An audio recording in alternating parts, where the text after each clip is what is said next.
एक है तो सेफ है, कटेंगे तो कटेंगे,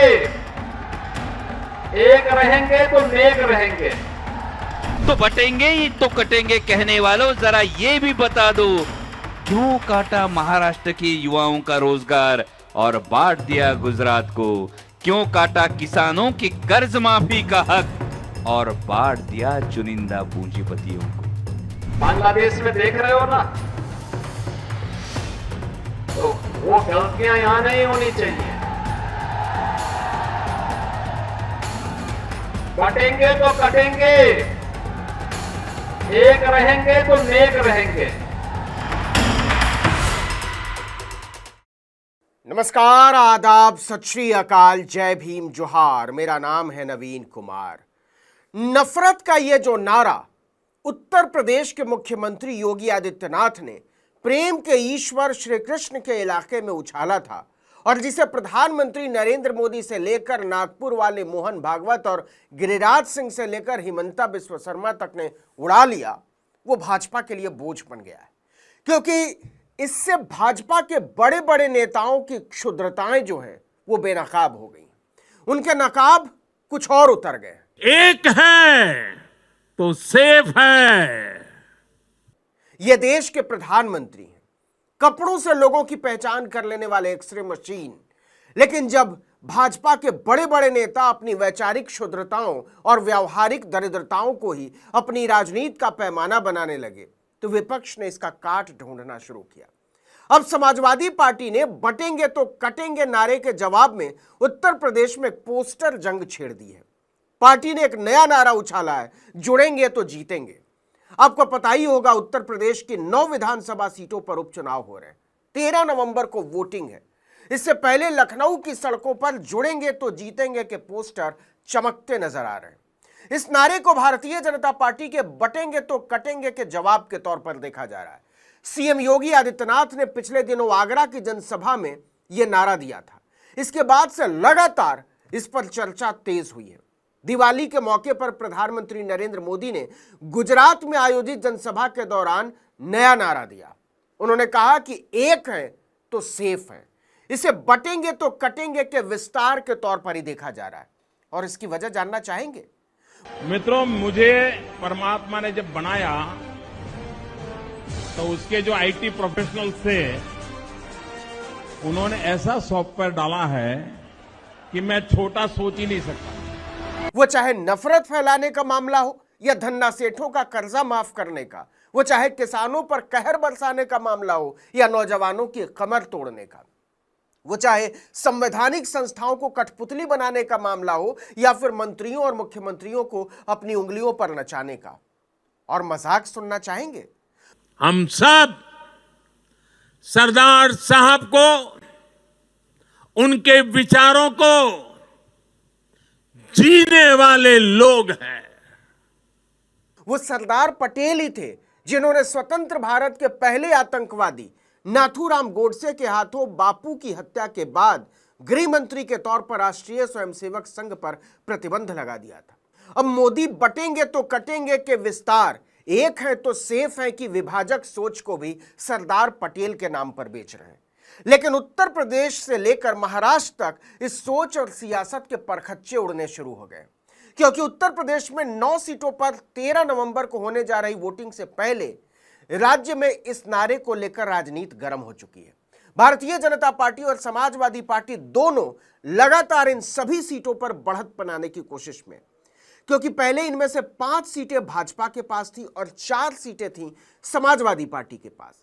अब योगी आदित्यनाथ के नारे के बाद देवरिया के समाजवादी पार्टी नेता और प्रदेश सचिव विजय प्रताप यादव ने चारों तरफ पोस्टर लगवा दिए हैं कि जुड़ेंगे तो जीतेंगे।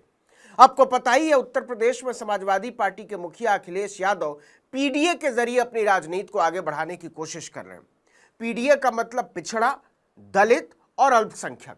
लोकसभा चुनाव में इस नारे ने भाजपा की जमीन हिला दी, इसलिए उपचुनाव में भी अखिलेश इसे आगे लेकर जाना चाहते हैं। इससे पहले समाजवादी पार्टी के ऑफिस और राजधानी लखनऊ के कई इलाकों में 27 का सत्ताधीश पोस्टर चिपकाया गया था। इसके जरिए यूपी चुनाव 2027 में अखिलेश यादव की जीत के नारे रचे गए थे। अब नए पोस्टर पर हो रही चर्चा ने योगी के बटेंगे तो कटेंगे वाले नारे की धार कुंद कर दी है। आपको बता दें कि बटेंगे तो कटेंगे के नारे और पोस्टर महाराष्ट्र से लेकर झारखंड तक के चुनाव में उछाले जा रहे हैं और इसके पीछे वजह है चुनाव को किसी भी तरह से हिंदू बनाम मुसलमान के नैरेटिव की तरफ मोड़ना। बांग्लादेश में देख रहे हो ना, तो वो गलतियां यहां नहीं होनी चाहिए। बहुत समय तक तो विपक्ष ने इस नारे को दरकिनार किया, सोचा कि इस पर बात करने से बीजेपी को फायदा होगा और वो यही चाहती है। लेकिन जब योगी के इस नारे को मोदी से लेकर मोहन और गिरी से लेकर राज तक सब उलीचने लगे तो इसके जवाबी नारे तैयार किए जाने लगे। जैसे महाराष्ट्र में एनसीपी एसपी के सांसद अमोल कोल्हे ने इस नारे को गुजरात की तरफ मोड़ दिया और पूछ दिया कि हमारे किसानों और नौजवानों के हक का हिस्सा गुजरात को क्यों बांट दिया। तो बटेंगे ही तो कटेंगे कहने वालों, जरा ये भी बता दो क्यों काटा महाराष्ट्र के युवाओं का रोजगार और बांट दिया गुजरात को? क्यों काटा किसानों के कर्ज माफी का हक और बांट दिया चुनिंदा पूंजीपतियों को? दरअसल भाजपा हर मुमकिन कोशिश कर रही है कि चुनाव में जनता से सीधे जुड़े हुए मुद्दे हरगिज न उठे, जैसे कमर तोड़ महंगाई, बेलगाम बेरोजगारी और भयानक भ्रष्टाचार। एक महीने में ही पाम ऑयल की कीमत 37% और सरसों तेल की कीमत 29% बढ़ चुकी है, मतलब 1.25 गुने से ज्यादा केवल एक महीने में। समाजवादी पार्टी से लेकर कांग्रेस और एनसीपी एसपी शिवसेना यूबीटी सबने बीजेपी की इस कमजोर नस को पकड़ लिया और उसे दबा रहे हैं। सब मिलकर बीजेपी को जमीन से जुड़े मुद्दों, लोगों से जुड़े मुद्दों पर घेर रहे हैं। अखिलेश यादव ने एबीपी न्यूज के कॉन्क्लेव में कह दिया कि नारे हमेशा सकारात्मक होने चाहिए, कमजोर लोग ही नकारात्मक नारा देते हैं। हम तो कहेंगे जुड़ेंगे तो जीतेंगे। पीडीए जुड़ भी रहा है और जीत भी रहा है।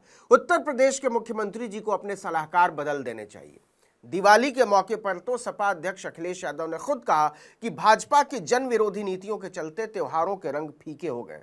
सब्जी से लेकर खाद्य पदार्थों और तेल के दाम इतने बढ़ गए हैं कि घरों से पकवान की सुगंध किचन से बाहर नहीं आ पाती। खाने के तेल की बढ़ी कीमत की खबर को ट्वीट करते हुए अखिलेश यादव ने लिखा, भाजपा राज की महा महंगाई में पुराने मुहावरे का नया प्रयोग, महंगे तेल ने जनता का तेल निकाला। भाजपाई अर्थशास्त्र के मूल्य बढ़ने का कारण मांग बढ़ना नहीं बल्कि बेलगाम मुनाफाखोरी बढ़ना होती है। भाजपा मुनाफाखोरी और बोरी की चोरी दोनों के लिए जानी जाती है। भाजपा ने त्योहारों के रंग फीके कर दिए। उन्होंने हमला बोलते हुए कहा कि आम लोग दैनिक जीवन में तमाम परेशानियों से गुजर रहे हैं, वहीं सरकार बड़े बड़े विज्ञापन प्रकाशित करवाकर न जाने किस विकास का बखान करती है। प्रदेश में विकास के नाम पर यदि कुछ हो रहा है तो वह है अपराध और अपराधियों का विकास। देखना होगा कि इस घेरेबंदी के बीच बटेंगे तो कटेंगे जैसे नारे से भाजपा की हवा बनती है या हवा बदलती है।